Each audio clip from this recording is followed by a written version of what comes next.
கிறிஸ்துவுக்குள் அன்பானவர்களே, ஆண்டவராகிய இயேசு கிறிஸ்துவின் நாமத்தினாலே உங்கள் யாவரையும் நான் அன்போடு கூட வாழ்த்துகிறேன்.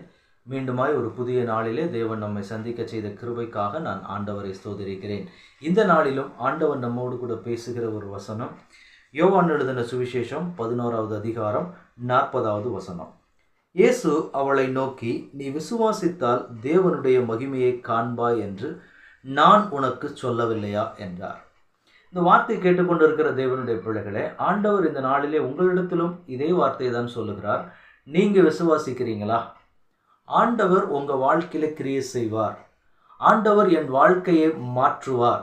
என் வாழ்க்கையை ஒரு செழுமையுள்ள ஒரு வாழ்க்கையாய் மாற்றுவார். என் சூழ்நிலையை மாற்றுவதற்கு என் தேவனால் முடியும்.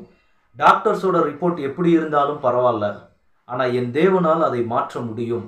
என் குடும்ப சூழ்நிலைகள் என்னவாக இருந்தாலும் சரி, என் தேவனால் மாற்ற முடியும் என்று நீங்க விசுவாசிச்சீங்கன்னா தேவனுடைய மகிமையை காண்பீர்கள். இந்த நாளிலே ஆண்டவர் உங்களை பார்த்து சொல்லுகிற ஒரு வசனம் அதுதான், நீங்க விசுவாசித்தால் தேவனுடைய மகிமையை காண்பீர்கள்.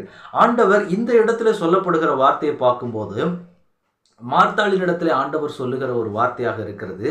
இப்ப எந்த சூழ்நிலையில ஆண்டவர் சொல்லுகிறார் என்றால், இந்த மார்த்தாளினுடைய சகோதரராகிய லாசரு மரித்து போனார். வியாதிப்பட்ட நிலைமையில் இருக்கிறாரு. இயேசுவினிடத்துல சொல்லி அனுப்பும்போது ஏதாவது ஒரு அற்புதம் நடந்து விடுமான்னு சொல்லி எதிர்பார்த்து காத்திருக்கிறாங்க. ஆனா எந்த ஒரு அற்புதமும் நடக்கவில்லை. அப்படிப்பட்ட ஒரு சூழ்நிலைமை இருக்கு. 3 நாட்கள் முடிந்ததற்கு பின்பாக 4வது நாளிலே இயேசு அந்த இடத்திலே வந்து நின்று, அந்த இடத்தை பார்த்து லாசரு அடக்கம் பண்ணப்பட்ட கல்லறைக்கு முன்பாக இயேசு வந்து நின்று, இந்த கல்லை எடுத்து போடுங்கள் என்று சொல்லுகிறார்.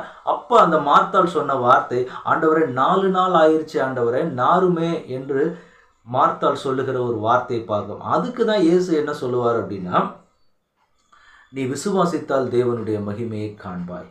எனக்கு அருமையான தேவனுடைய பிள்ளைகளே, இந்த இடத்துல மார்த்தாள் நின்ற ஒரு சூழ்நிலைமையில தான் இன்றைக்கு அநேகர் நம்ம நின்று கொண்டு இருக்கிறோம். கொஞ்சம் யோசிச்சு பாருங்க.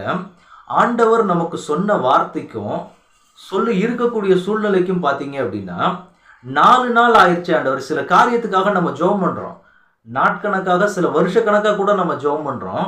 ஆனா என்ன நடக்குது அப்படின்னா, கர்த்தருக்கு பதில் கொடுக்க வேண்டிய நேரம் தாமதமாகிற பொழுது நம்ம ஒரு டைமை ஃபிக்ஸ் பண்ணி வச்சுட்டு, இந்த டைமுக்குள்ள இது நடந்துடணும், இந்த காரியங்கள் நடந்துடணும்னு சொல்லி சில காரியத்தை நம்ம முன் வச்சுட்டு தான் நம்ம ஜெபிக்கவே ஆரம்பிக்கிறோம். ஆனா இந்த இடத்துல ஆண்டவர் என்ன சொல்றாரு அப்படின்னா, இங்க இவங்க ஒரு பிளான் ஃபிக்ஸ் பண்ணி வச்சுட்டாங்க.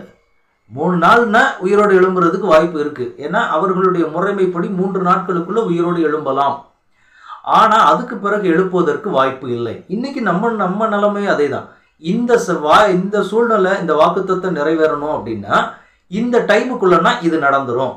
இந்த விஷயம் இந்த காலத்துக்குள்ள நடந்துச்சுன்னா நடந்துரும். இது இந்த மாதிரி விஷயங்கள் இருந்ததுன்னா நடந்துரும். இத்தனை நாளைக்குள்ளனா இது நடந்துரும். இவ்வளவு நாள் தாண்டிருச்சு அப்படின்னா இனிமேல இது நடக்கிறதுக்கு வாய்ப்பே இல்லை அப்படிங்கிற ஒரு மனநிலைக்கு நம்மளே வந்துடுறோம். இங்க இருக்கக்கூடிய சூழ்நிலையே அதே தான். எக்ஸாக்டா மார்த்தாள் சொல்ற வார்த்தையே அதே தான்.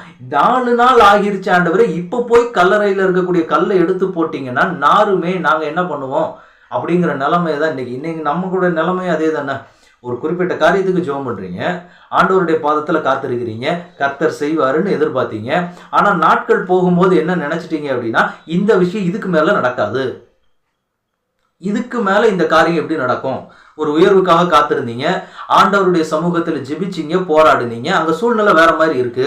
அதை பார்த்த உடனே ஓகே இதுக்கு மேல இது நடக்கிறதுக்கு வாய்ப்பு இல்லை, நம்மளாவே என்ன செஞ்சுக்கிறோம், சில நேரங்கள்ல ஒரு முடிவை நம்மளே கொண்டு வந்துடுறோம். ஆனா ஆண்டவர் இந்த இடத்துல என்ன சொல்றாரு அப்படின்னா, அந்த சூழ்நிலைமையை பார்த்து 4 நாள் ஆயிருச்சே நாருமே ஆண்டவரேன்னு சொல்லும் போதுதான் ஆண்டவர் சொல்றாரு, இந்த 4 நாள் ஆச்சு பரவாயில்ல, 4 நாளைக்கு மேல நடக்கிறதுக்கான வாய்ப்பு உலக பிரகாரமா கிடையாது அப்படின்னா ஆண்டவர் சொல்றாரு, நீ நடக்கும்னு விசுவாசித்தால் கண்டிப்பா அது நடக்கும்.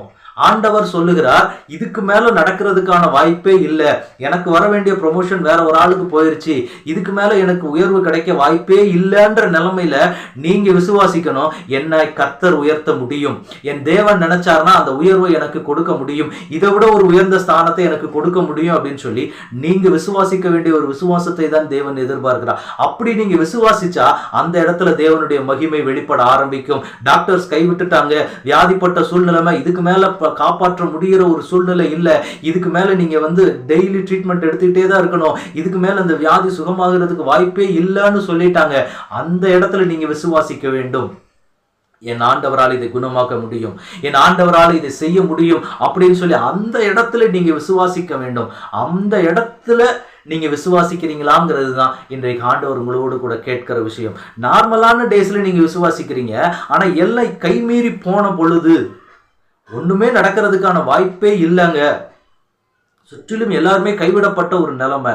அந்த நேரத்துல விசுவாசிக்கணும், என் ஆண்டவரால இதை செய்து முடிக்க முடியும், என் ஆண்டவரால் அந்த வியாதியை மாற்ற முடியும், என் வாழ்க்கையை கட்ட என் தேவனால் முடியும். சுற்றிலும் எந்த ஒண்ணுமே கிடையாது, எல்லாம் கைவிடப்பட்ட நிலைமை. டாக்டர்ஸ் ரிப்போர்ட் வித்தியாசமா வந்துருச்சு, இல்லை இதுக்கேற்ற மாதிரி ஒரு சூழ்நிலைமை இல்லவே இல்லை அப்படின்னு சொல்லி நீங்க கடந்து போகக்கூடிய சூழ்நிலைமையில அப்படிப்பட்ட ஒரு நிலைமை வரும்போது ஒண்ணுமே இல்லை, இதுக்கு மேல ஒண்ணுமே பண்ண முடியாது அப்படிங்கிற நிலைமையில நீங்க விசுவாசிக்கணும், என் தேவனால் செய்ய முடியும்.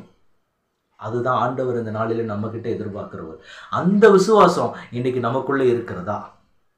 அந்த விசுவாசம் நமக்குள்ள இருந்துச்சுன்னா, இந்த மார்த்தாளுக்குள்ள அது இல்லை. அதுதான் ஆண்டவர் சொல்றாரு, நீ விசுவாசிச்சா தேவனுடைய மகிமையை காண்பன்னு நான் உங்ககிட்ட சொல்லலையா? ஆண்டவர் கேட்கிறார். சில நேரங்களில் நீங்களாவே சில டிசிஷன் எடுத்துடுறீங்கல்ல, இது முடியாது, இதுக்கு மேல இது நடக்காது அப்படின்னு சொல்லி தாமதிக்கும் போது சில சோர்வுகள் வரும். சில காரியங்கள் நம்முடைய வாழ்க்கையில தடைப்படும் போது அந்த மாதிரி சில எண்ணங்கள் நமக்கு வரதான் செய்யும். ஆண்டவர் என்ன சொல்றாரு, அந்த நிலைமையில உங்களால் இன்றைக்கு விசுவாசிக்க முடியுமா? அந்த 4ஆம் நாளினுடைய விசுவாசம் உங்களுக்குள்ள காணப்படுகிறதா? இதுதான் தேவன் எதிர்பார்க்கிற காரியம். அப்படிப்பட்ட சூழ்நிலைமையில நீங்க விசுவாசிங்கன்னா அந்த இடத்துல தேவனுடைய மகிமையை பார்ப்பீர்கள். நீங்க சூழ்நிலைக்கு ஒத்தபடிதான் ஆண்டவருடைய வார்த்தை விசுவாசிக்கிறவங்களா தான் இப்போ வரைக்கும் நிக்கிறீங்க. ஆனா ஒரு சூழ்நிலையுமே இல்லை, ஆனாலும் என் தேவன் செய்வாரு நீங்க விசுவாசிங்கன்னா அந்த இடத்துல உங்க வாழ்க்கையில ஒரு தேவ மகிமையை காண்பிக்கிறதுக்கு கர்த்தர் ஆயத்தமா இருக்கிறாரு. ஆனா விசுவாசிக்க நீங்க ஆயத்தமா இருக்கிறீங்களா?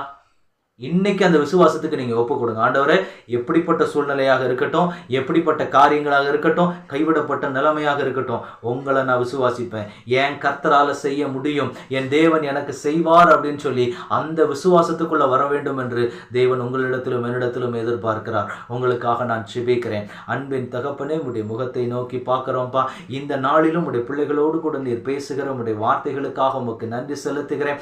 அப்பா, நாட்கள் அதிகமாகும் பொழுது, சூழ்நிலைகள் வித்தியாசமாய் போகும் பொழுது உடைய பிள்ளைகள் விசுவாசத்துல கொஞ்சம் தளர்ந்து போறாங்க. ஆண்டவரே, அந்த பிள்ளைகளை நீர் பலப்படுத்துவீராக. அவர்களை இன்னுமாய் நீர் பலன் கொடுக்கும்படி நான் ஜெபிக்கிறேன். அவங்க என்ன சூழ்நிலைமையில போனாலும் சரி, என் தேவனால் வாய்க்க செய்ய முடியும், என் தேவனால் இந்த சூழ்நிலையை மாற்ற முடியும், என் தேவனால் இந்த வியாதியை மாற்ற முடியும் என்ற ஒரு விசுவாசம் இந்த நாளிலே உடைய பிள்ளைகளுக்குள்ள துளிர்க்கப்படுவதாக.